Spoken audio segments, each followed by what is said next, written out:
Amém? Acabamos de ler aqui Isaías capítulo 6 e verso 8. Isaías dando a Deus a sua resposta daquilo que Deus havia colocado em visão para ele. Quando nós começamos a entender, a ler a história de Isaías, vemos que era um profeta que tinha as mesmas fragilidades que nós, era um ser humano que tinha as mesmas paixões que nós, passava pelos mesmos problemas, as mesmas dificuldades. Mas chegou um momento em que Deus queria levantar alguém para fazer a mudança naquela nação que estava corrompida pelo pecado, estava sendo destruída pela rebeldia, pelo engano. E o pior não era o engano que estava vindo de fora, eles mesmos estavam se auto-enganando, porque eles achavam que tinham todo o poder, tinham todo o conhecimento e não precisavam de Deus para nada. Engano nosso, achar que nós não precisamos de um Deus todo-poderoso, que além de fazer com que a nossa vida se aproxime mais da presença dele, ainda nos dá alegria em momentos de dificuldades, nos dá paz em meio à guerra, nos dá conforto em meio às atribulações da vida. Eu tive a oportunidade de falar hoje pela manhã na Escola Bíblica Dominical, falando sobre a paz, para você ver que é algo tão interessante a paz, que Jesus estava dormindo em meio a uma tempestade, ele estava deitado naquele barco, dormindo em meio à tempestade. Não era o momento apropriado para isso, mas Jesus tinha tanta paz no coração, que ele estava dormindo em meio à tempestade, porque ele sabia aquilo que ele tinha dentro dele. E para a gente poder compreender a história, Isaías no capítulo 1 começa teve uma visão, no ano em que morreu, no ano de rei Jotão, Acás e Ezequias, né? Se não me falha a memória, Uzias, Jotão, Acás e Ezequias, reis de Judá, ele teve uma visão, e essa visão demonstrava que as pessoas estavam rebeldes, fugindo da verdade, fugindo da palavra, e Deus precisava levantar alguém para poder mudar aquele cenário, precisava levantar alguém para mudar aquela situação do povo, mas o povo não queria. Muitas das vezes a dificuldade que nós enfrentamos em fazer algum trabalho, ou pregar o evangelho, ou falar do amor de Cristo, é que as pessoas negam isso. E quando as pessoas negam, elas não estão negando simplesmente o nome de Jesus, mas estão negando o sacrifício, estão negando a salvação, estão negando o caminho, estão negando a verdade, estão negando a vida. Quando as pessoas não querem receber, Isaías enfrentou uma dificuldade muito grande com aquele povo, porque eles estavam com aquela rebeldia tão grande. No verso 1, no verso 2, nós começamos aqui, ele fala: Deus falou que eu criei filhos e os engrandeci, mas eles se rebelaram contra mim. Olha só, Deus está falando para o povo que ele criou filhos, engrandeceu aquela nação, mas o que aquela nação fez? Se rebelou contra o próprio Deus Criador. E hoje em dia não é diferente no nosso cenário. Nós olhamos para as pessoas lá fora, olhamos para o mundo, olhamos para a situação, o que a gente vê? Pessoas se rebelando contra Deus, fazendo as vontades da carne, fazendo os desejos da carne, e nós sabemos que nós temos desejos também, mas nós buscamos mais o que? A presença do Espírito do que o desejo da carne. Nós buscamos mais a glória de Deus do que a glória do homem. Nós buscamos mais estar na presença do Senhor, ter alegria no coração do que um prazer momentâneo, porque é o que o mundo oferece, é um prazer momentâneo. E essas pessoas estavam se rebelando, tinham o coração preso a essas situações. Isaías começa a falar aqui sobre nessa visão, e Deus fala para Isaías o que? Aqueles ais que haveria de ocorrer. E ele começa a falar sobre o ai do povo, ai do ímpio, ai daquele que comete pecado, ai daquele que se embriaga, ai daquele, ou seja, a situação de Isaías não é diferente da nossa no mundo que nós vemos hoje em dia. Nós olhamos para as pessoas bebem, se drogam, se prostituem, vivem um momento de prazer, mas depois aquilo tudo passa. Por quê? Porque não é a paz verdadeira, não é a alegria verdadeira, é algo momentâneo. E nós não queremos isso para nós, e não temos isso para nós, que nós escolhemos isso. Mas quando falamos de missão, nós vamos levar isso para as pessoas lá fora, que é esse evangelho de salvação, de transformação e de cura. E nós começamos a observar que Isaías, falando isso sobre esses ais, Isaías precisou ter um encontro também. Ou seja, Isaías teve uma visão, mas ele ainda não tinha sido nomeado como profeta. Ele teve uma visão, mas ainda ele não tinha alcançado o status, não status, mas aquela posição de profeta, para poder ser um instrumento de Deus na terra. Mesmo ele falando tudo isso, ele teve um encontro. E nesse encontro, no capítulo 6, começa a falar: no ano em que morreu o rei Uzias, eu vi também, olha só, Ele fala, eu vi também. Ele já tinha tido uma visão, e essa visão tinha continuado. Ele fala, eu vi também o Senhor assentado no seu alto e sublime trono, e a cauda do seu manto enchia o templo. E de repente ele olhou aqui e via serafins. Cada um deles tinha 6 asas, com 2 cobriam seus pés, com 2 seus ossos, e com 2 voavam. E começavam a cantar, santo, santo, santo é o Senhor dos exércitos, e toda a terra está cheia da sua glória. Mas aqui nós entramos num porém. Quando fala que toda a terra está cheia da glória, Deus não estava mentindo, o profeta não estava mentindo. Mas o que acontece?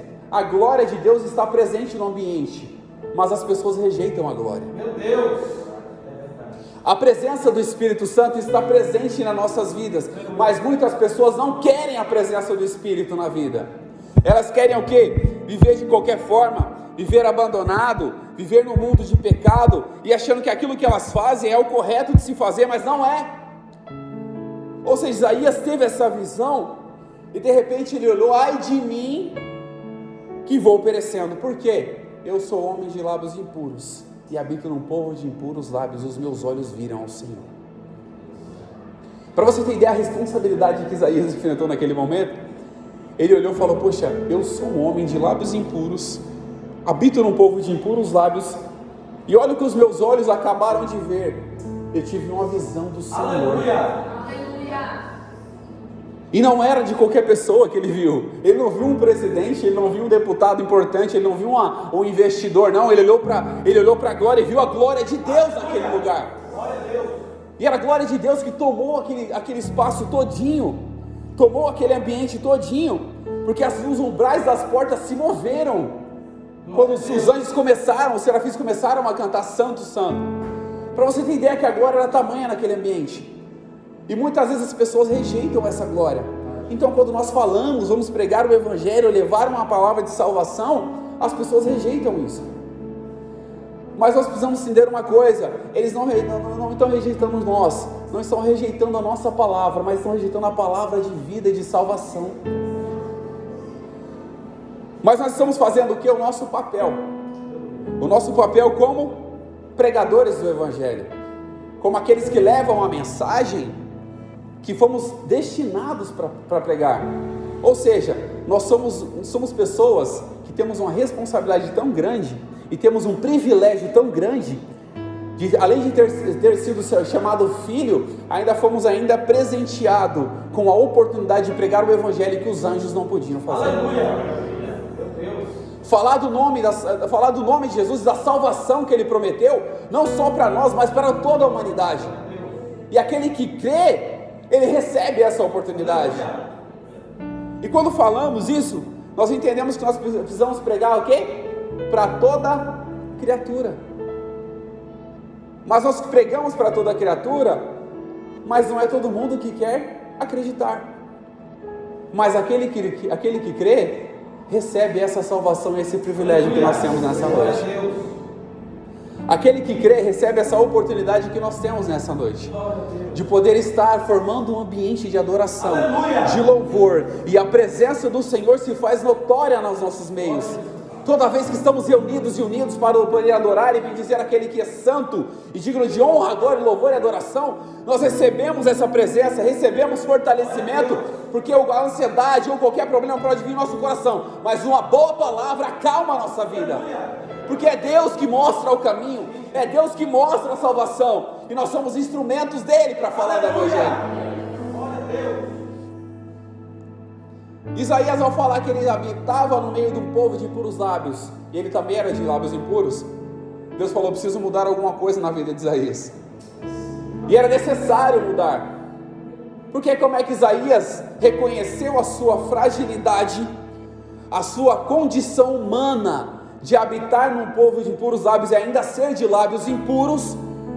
Deus precisava usar alguém para poder falar da sua palavra, e de repente veio um anjo com a brasa tirada do altar, com aquela segurança, tirou do altar com a tenaz, e eu costumo dizer que nenhum anjo teve coragem de colocar a mão no altar de Deus para poder tirar da brasa, ele tirou com a tenaz, depois ele trouxe para Isaías, e tocou nos lábios de Isaías e falou, os seus lábios estão puros, para você pregar o evangelho de salvação.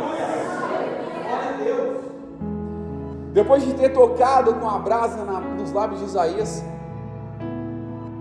Deus faz uma pergunta: a quem eu enviarei? Aleluia. E quem há de ir por nós? Não é só por mim, é por nós. Aleluia. Aqui nós temos uma confirmação: o Pai, o Filho e o Espírito. E quem há de ir por nós? E de repente Isaías falou: agora não tem mais para onde eu fugir. Não tem mais para onde eu fugir. Eu estava com os lábios impuros, eu não tinha sido nomeado ainda como profeta, agora eu fui nomeado, agora eu tenho os meus lábios purificados. Como é que eu vou fugir desse chamado que Deus colocou na minha frente agora? E ele fala: eis-me aqui, envia-me. Isaías ao falar: eis-me aqui, envia-me a mim, ele também sabia da responsabilidade, da dificuldade que ele enfrentaria. E não é diferente nas nossas vidas. Quando nós levantamos a nossa mão e falamos: Senhor, eis-me aqui, envia-me a mim, você vai saber da dificuldade que você vai enfrentar também. E quando nós falamos que nós precisamos pregar o Evangelho para toda a criatura, aquele que crê vai ser salvo, aquele que não crê já está condenado. Ou seja, nós observamos que nós somos instrumentos. Olha só a importância e o privilégio de ser instrumento de Deus na terra. Se você fizer uma análise simples, olha só, pensar na profundidade de ser chamado para poder pregar uma palavra que não é nossa, pregar um evangelho que não é nosso, e foi dado como privilégio para nós poder falar desse Jesus. Para você ter ideia, olha a responsabilidade que Deus deu para nós. E eu falo que assim, é um privilégio muito grande nós temos a presença do Espírito no nosso coração. É um privilégio muito grande nós podemos falar de Jesus, o nome que está sobre todo nome. A qual um dia todos os joelhos nos céus e na terra e debaixo da terra vão se dobrar, e toda língua vai confessar que Jesus Cristo é o Senhor, para a glória de Deus Pai. Ou seja, nós estamos falando de um nome que é sobre todo nome, o nome que tem todo o poder. E quando nós vamos pregar o Evangelho, é muito comum, nós queremos que as pessoas mudem pela nossa palavra que nós estamos falando. Quando nós vamos falar do amor de Cristo, nós queremos que as pessoas se convertam, e nós insistimos falando: você precisa aceitar Jesus, você precisa mudar de vida. Mas nós pensamos em uma coisa muito, muito interessante, que quem faz a obra não é nós, é o Espírito que faz a obra. Nós somos instrumentos para ser um canal de transmissão da palavra, mas ainda o Espírito continua atuando na vida das pessoas. E para ele atuar, quem precisa abrir o coração? A própria pessoa que precisa abrir o coração. A própria pessoa que precisa abrir o coração para que a palavra entre, penetre no coração. Ou seja, nós olhamos para fora e vemos que a seara é grande ainda.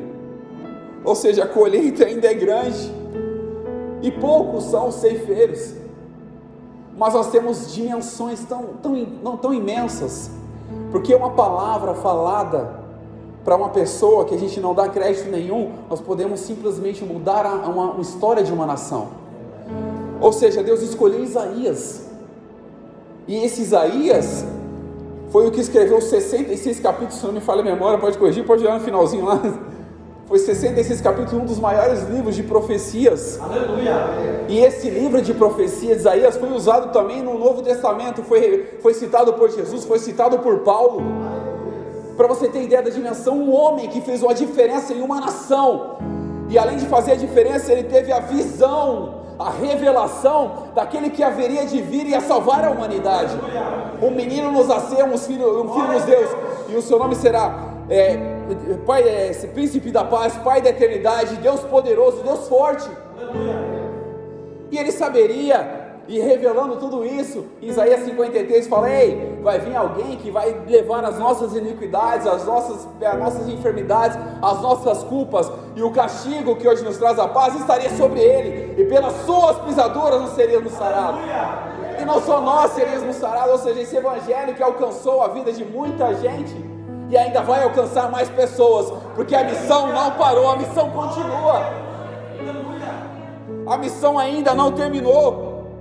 Porque para as pessoas ouvirem, precisa de alguém que pregue. Aleluia. Como ouvirão se não há quem pregue? E como crerão se ainda a palavra não chegou a eles? Me faz recordar a história de Filipe e o eunuco. Ele estava lendo o quê? Profeta Isaías. Aleluia. Filipe chegou para ele: você entende o que você lê? Ele falou: como eu vou entender se não há quem me explique? Meu Deus. Ou seja, tem coisas que é só o Espírito que vai trazer a revelação no coração. Tem coisas que é só o Espírito que vai trazer a revelação. Ou seja, nós somos instrumentos. Se contém em ser instrumento, porque quem convence o homem do pecado, da justiça e do juízo é o Espírito, não é a gente. Aleluia. Quem transforma a vida não é nós, é o Espírito Santo que transforma. Ou seja, quem faz a conversão do homem de dentro para fora é o Espírito. Nós somos apenas comunicadores deste Evangelho. Nós somos aqueles que falamos o Evangelho. Para quê? Para que as pessoas mudem o modo de pensar, mudem o modo de agir. Porque se você for parar para analisar onde o Evangelho atua, é na sua parte externa ou na parte interna? O Evangelho atua na sua parte interna, é de dentro para fora. Glória a Deus. É de dentro para fora. Ou seja, Jesus estava preocupado, não é só mudar a parte, não é só curar pessoas. Por que Ele curou? Para que as pessoas pudessem realmente acreditar. Porque tem gente que era igual Tomé, só acreditava quando acontecia, quando estava vendo aquela situação. Jesus curou, sim, fez milagres, mas qual era o objetivo principal de Jesus? Salvar toda a humanidade. Não era só curar o corpo, porque o corpo depois ia desfalecer, mas era curar a alma, era curar o espírito, para levar aquele povo para a glória novamente, para a eternidade. Não é para o momento, é para a eternidade. É isso que Jesus queria fazer, e Ele fez tudo isso, e Ele deixou para a gente, falou: ó, vocês precisam ir fazer discípulos de todas as nações, batizando em nome do Pai, do Filho e do Espírito Santo. Ou seja, quem quer fazer discípulos? Discípulo é aquele que está para aprender. Igual eu e o Emerson, eu sou discípulo do Emerson, eu estou para aprender com o Emerson. Ou seja, discípulo é aquele que está para aprender. Mas para a gente ensinar, a gente precisa passar do estágio de ser discípulo. Nós precisamos passar do estágio. Antes da gente ensinar, nós vamos sentar para poder aprender. Antes da gente pregar, nós precisamos ouvir uma pregação e entender que o Espírito ainda pode usar a gente, mas quando a gente estiver não preparado, porque a gente nunca vai estar preparado, mas quando estiver alicerçado para poder falar desse Evangelho. Nós precisamos compreender que nós precisamos fazer discípulos. E eu acho muito interessante quando fala fazer discípulos, porque o Evangelho não está ligado só a pregar o Evangelho lá fora. Porque quando as pessoas se convertem lá fora, o que elas vão ter que buscar aqui dentro? O alimento. Ou seja, nós pregamos lá fora, levamos a palavra, trazemos para dentro, mas precisa de alguém, de um sacerdote para poder ensinar. O exemplo aqui do pastor Eduardo. Precisa de um sacerdote para poder ensinar isso. Ou seja, a missão, a gente tem uma visão talvez de missão ser só lá fora, só pregar o Evangelho, só ir para a rua. Não. Missão também é aqui dentro. Você precisa fortalecer os corações dos fracos. Você precisa dar uma palavra de ânimo para aquele que está desanimado. Você precisa colocar a pessoa no alinhamento espiritual para que a glória de Deus desça sobre a vida dela. E quem é que faz isso? É o Espírito Santo. É o Espírito Santo que faz isso. E quem é que fala conosco nessa noite? É o Espírito, porque de mim eu nada tenho para oferecer para vocês. Mas é a palavra, porque se a palavra está sendo pregada, Deus se responsabiliza pela palavra que está sendo pregada. E essa palavra ainda traz aos nossos corações um confronto, porque quando nós viemos de fora, para estar na presença do Senhor, nós somos confrontados. Ou seja, o Evangelho não é só conforto. Nós temos um pouquinho de conforto, às vezes que Deus dá uma maciada, assim, só para a gente poder descansar um pouco, daqui a pouco vem de novo, porque para crescer, nós precisamos o quê? De confronto. A palavra precisa confrontar as nossas vidas. Ela precisa demonstrar para a gente aonde nós estamos errando, para a gente poder consertar o nosso altar, para que a glória de Deus se manifeste nas nossas vidas. Me faz recordar que Elias estava ali, e junto os profetas de Baal, o que ele fez primeiro para que a glória de Deus descesse? Ei, eu vou consertar primeiro o altar. Porque só assim a glória de Deus desce, só assim Ele recebe o nosso sacrifício e a glória dele desce. Nós estamos aqui, formamos um ambiente de adoração, formamos um ambiente de louvor, nós adoramos ao Senhor aqui. E olha só, quando nós oramos ao Senhor, a glória dele desce sobre as nossas vidas e a palavra vem de encontro para nos fortalecer mais. E isso que nós devemos cada dia mais compreender com toda a nossa humildade. E não é humildade, por exemplo, não, eu estou elegante hoje aqui, não é humildade de roupa, por exemplo, eu vim todo largado aqui, eu sou humilde, não, é humilde de coração, é humilde de dentro para fora, porque eu posso muitas vezes olhar para uma pessoa, ver aquela pessoa toda elegante, mas o coração dela está podre, porque ela precisa de uma transformação, mas ela não quer a transformação, ela precisa de um renovo espiritual, mas ela não quer um renovo espiritual, e nós estamos aqui para buscar o quê? A transformação da nossa mente, do nosso coração, para que nós possamos ser ainda discípulos e continuar falando desse evangelho que transforma, que cura, que restaura e que liberta a todo aquele que crê. E quando nós falamos também sobre missão, a missão também começa no nosso lar. Nós somos missionários dentro da nossa casa. Que eu observo muitas das vezes tem pessoas que buscam tanto, eu sou missionário, e não é título, tá? Missionário não é título, missionário é ação, é uma ordem de Jesus, ou seja, não é título, todos nós somos missionários, todos nós estamos aqui para fazer a missão, nós recebemos a ordem, vai, pregue o evangelho para toda criatura, e pregue, mas muitas das vezes nos falta um pouco de coragem para fazer isso.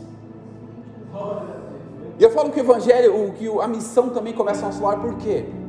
Nós precisamos entender que a nossa família precisa estar no altar primeiro, estar pronta, estar preparada, porque já pensou eu conquistar o mundo lá fora e a minha família se perdendo, eu conquistar o mundo lá fora e eu não fazer um propósito de oração pelos meus filhos, pelas minhas filhas, eu não fazer um propósito de oração e deixar com que o mundo leve elas para lá, enquanto eu estou buscando gente do mundo, o mundo está levando o povo dentro de casa. Eu sempre costumo fazer o seguinte, esses dias até eu fui pregar aqui no Sabiá, e eu fiquei pensando, poxa vida, eu vou pregar para as pessoas que já são crentes, é importante isso, porque você vai fortalecer o coração, mas eu queria que pessoas novas estivessem aqui também para poder receber Jesus no coração. Quem que eu lembrei? Do meu irmão e da minha irmã que estão afastados do evangelho, convidei os dois, quando eu cheguei, quem é que apareceu lá? Os dois. Quando eu fiz o apelo, quem é que veio na frente? Meu irmão se ajoelhou na frente. E isso é missão, é fazer missão também. O coração se alegrou tanto, eu quase chorei, tive que entregar o microfone, porque senão eu ia acabar chorando ali também. Porque eu vendo meu irmão, quando eu fiz o apelo, eu nem precisei falar, na hora que eu falei, quem deseja, daqui a pouco ele já estava vindo já. Porque às vezes dentro do nosso lar as pessoas estão tendo sede da palavra, estão tendo sede e precisam ser alimentados pela fonte da água da vida, mas nós queremos levar a fonte só lá para fora e esquecemos daqui de dentro. Nós queremos alimentar todo mundo lá fora, mas esquecemos que as pessoas estão passando fome dentro da nossa casa.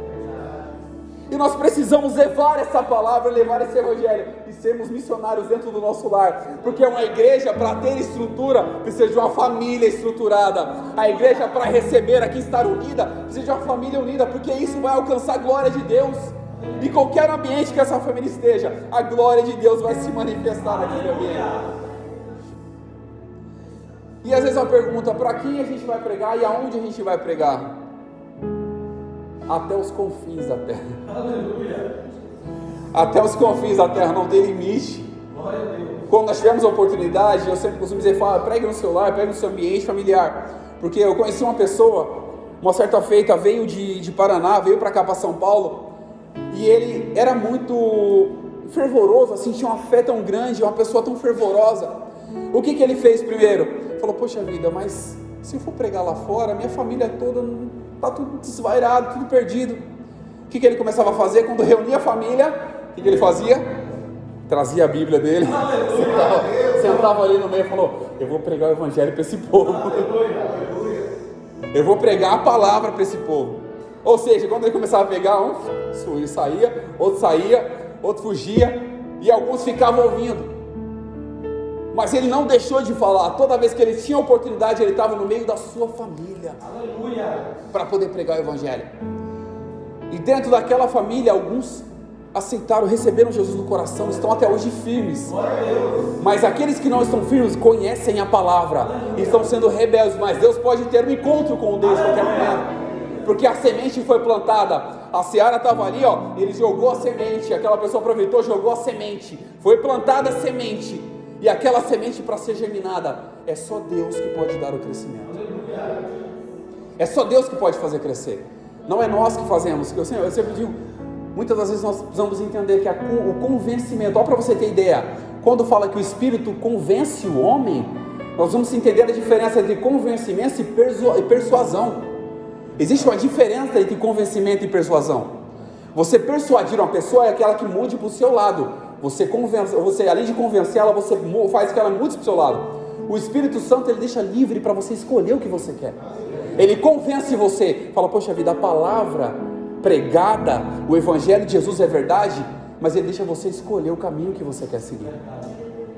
Ele deixa a gente escolher aonde a gente quer ir e o caminho que a gente quer trilhar.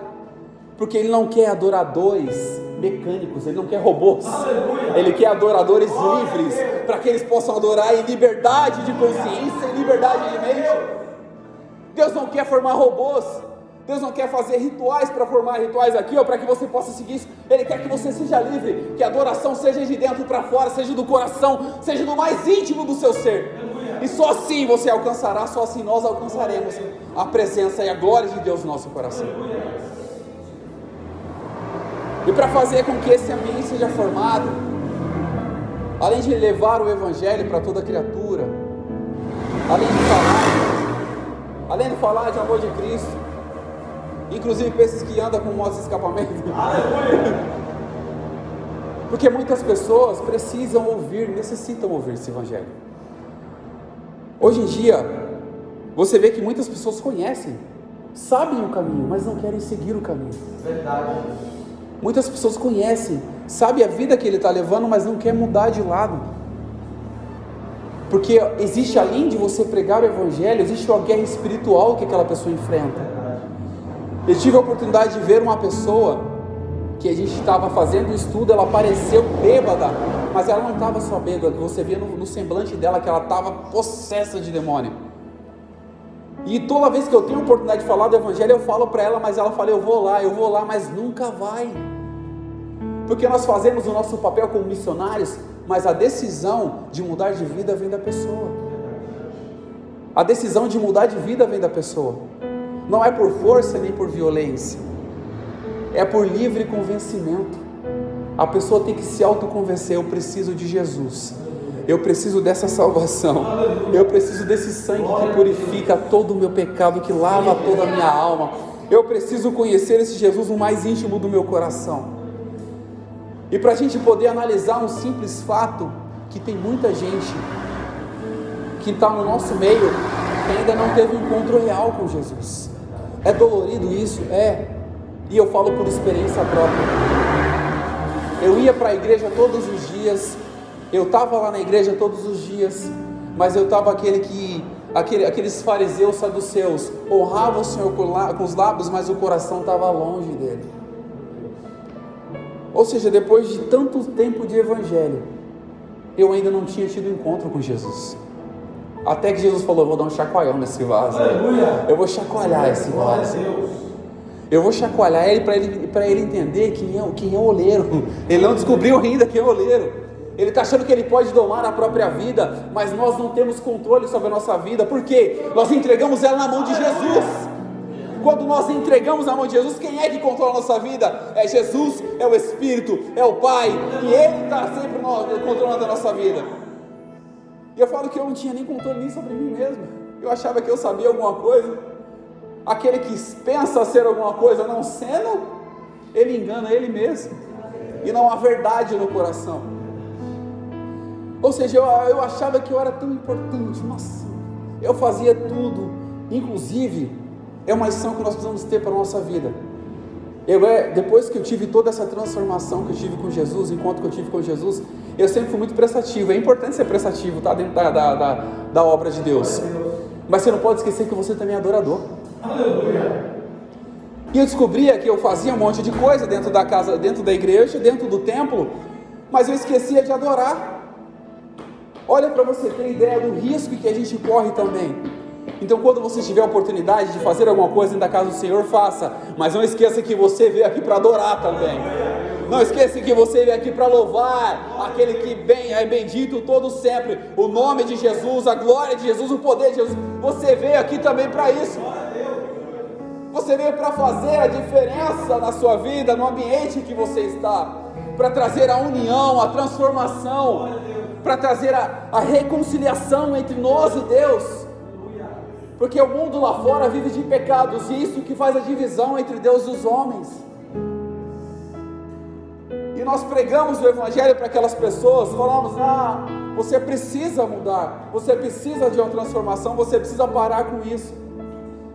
Mas o pecado é tão duro na vida delas, e elas acham que aquele prazer momentâneo pode trazer uma glória futura, mas não vai trazer nada, é só destruição, é só transtorno. É a família se destruindo, é os filhos se perdendo. Isso não vai trazer futuro, mas a palavra de Deus traz futuro para nós. Aleluia! A glória de Deus ainda traz futuro para nós. A presença do Espírito ainda traz renovo para nós. Porque muitas das vezes falta-nos coragem. Isso é muito comum em qualquer ser humano. Falta-nos coragem. Às vezes a gente chega para falar do amor de Cristo para uma pessoa, o coração acelera e fala: poxa, se eu falar para aquela pessoa, o que será que ela vai pensar de mim? Se eu falar para essa pessoa, o que será que ela vai pensar a partir de agora sobre mim? Nós nos preocupamos mais com a nossa imagem do que com a imagem e semelhança de Cristo. Nós nos preocupamos com a nossa imagem, mas pregar o Evangelho vai muito além disso, da nossa imagem, vai além do nosso entendimento. É a glória de Deus que vai. E quando nos falta coragem, o que nós precisamos ter? Um renovo espiritual. Em Atos, no capítulo 2, todos estavam unidos num só propósito. E de repente veio um som como de um vento veemente, encheu a casa. E todos que estavam ali foram cheios do Espírito Santo. Ou seja, foram revestidos de poder. E esse revestimento de poder deu coragem para muita pessoa pregar o Evangelho, e mesmo sendo apedrejado e morto, não negou a cruz. Eles tomaram realmente a cruz que Jesus falou: aquele que quer vir após mim, negue-se a si mesmo, tome cada dia a sua cruz e vem e segue-me. Eles tomaram a cruz porque o Espírito havia renovado o coração deles. O Espírito havia enchido o coração deles. E na primeira pregação de Pedro, quase 3.000 almas se renderam. E na segunda pregação de Pedro, quase 5.000 almas se renderam. Ou seja, quando falta coragem, clama a Deus para que renove a sua vida pelo Espírito Santo. Quando faltar coragem, peça coragem para o Espírito descer sobre a sua vida, te renovar, para que você possa pregar o Evangelho com ousadia e fazer com que as pessoas sejam alcançadas por esse Evangelho e transformadas pela glória de Deus. E não é de nós temos nada, mas Deus que tem tudo, e o Espírito que habita em nós como privilégio e honra para nós ter o Espírito habitando no nosso coração. É Ele que faz a obra por completo. E eu volto a dizer, nós somos instrumentos desse trabalho. Nós somos apenas um mecanismo de transmissão dessa palavra. E nós temos a responsabilidade de pregar o quê? A palavra como ela é, na sua simplicidade, como ela é. Porque muitas das vezes o que acontece? Eu tive que aprender muitas coisas na minha vida. Por que não você pregar com aquela toda eloquência, com toda a profundidade, sendo que você não alcança coração nenhum? Você precisa pregar a palavra do jeito que ela é. Aleluia! Porque ela traz transformação na sua própria essência. Não precisa de mim para trazer transformação. A palavra ainda é viva. Glória a Deus! E ela é eficaz. E ela é mais penetrante do que qualquer espada de 2 gumes. E ela penetra até a divisão da alma e do espírito. Aleluia! E ela é apta para discernir pensamentos e intenções do coração. Glória a Deus!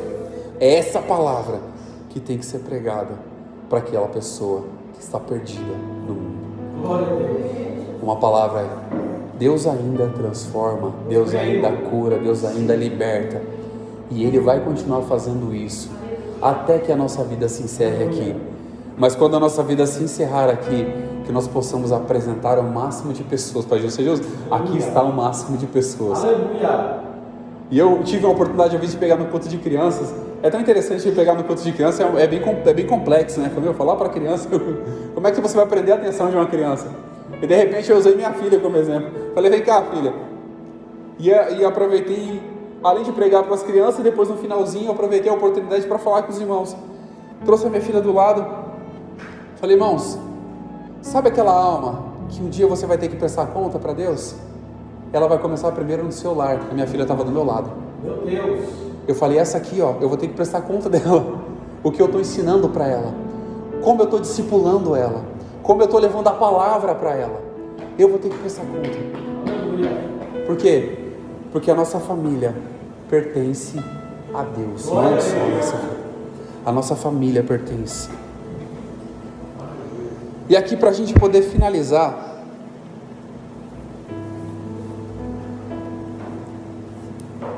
Paulo, em uma discussão com algumas pessoas em um ambiente que ele estava, 1 Coríntios capítulo 3, verso 6.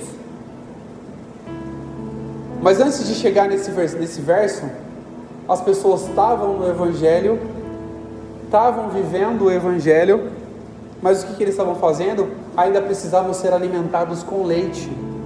Ou seja, não é o leite que a gente conhece, não, é um alimento que não é sólido. E Hebreus fala que nós precisamos ser alimentados. O tempo que a gente tem já era para ser mestre. Ou seja, nós temos que se alimentar com alimento enquanto nós somos criança. Agora, quando passarmos a ser adolescentes, jovens, adultos espiritual, vai ter que feijoada do céu para a gente. Vai ter que ter feijoada, vai ter que aguentar, o organismo vai ter que aguentar.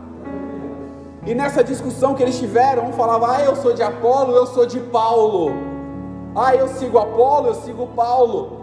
E Paulo falou, vocês são meninos ainda tenho que falar para vocês as coisas básicas. Ou seja, eu não posso oferecer um alimento sólido, eu preciso falar das coisas básicas ainda para vocês. E de repente chega no verso 6, ele fala, eu plantei e Apolo regou, mas Deus que deu crescimento. E aqui encerra a nossa função, é plantar e regar, mas para dar crescimento é só Deus que faz. Para fazer com que a palavra cresça no coração daquela pessoa é só Deus que vai fazer.